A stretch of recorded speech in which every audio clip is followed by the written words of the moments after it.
After voters decided to change Martin Luther King Jr. Boulevard back to the Paseo during Tuesday's election, many people wondered how Kansas City will honor the civil rights leader. The area already has a school named after him, but KCTV5's Greg Payne is live tonight to show us another less known spot where Dr. King is recognized.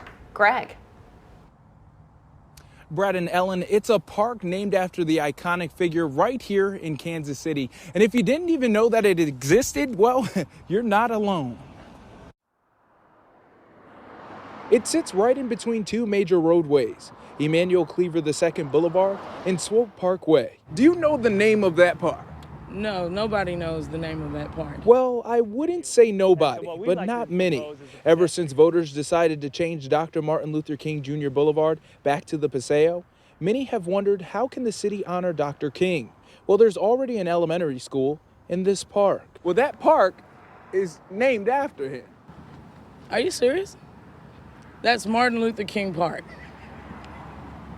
That's disrespectful. There's nothing to it. That's part of the reason Duron Netzel, an urban designer at Midtown Design Development Construction, tweeted in part, "Few people realize KCMO has a park named after Dr. King. Sadly, this park fails to honor his legacy." There's a lot more we could do here to honor the struggles of civil rights, and what better way to do it than with an existing asset that could be utilized by all of the community. A part of the tweet, a preliminary design of what the park could be, including baseball fields, food forest gardens, and civil rights memorials and education. Now, based on the preliminary design, where I'm standing right now will be a playground. But if you go over a little bit to the left, that is going to be a waterfall overlook. But Duron says he also wants to add a bridge across this area to bring both of these two communities together.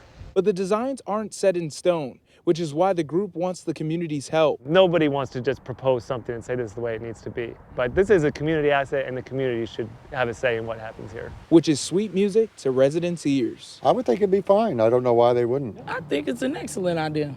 Absolutely.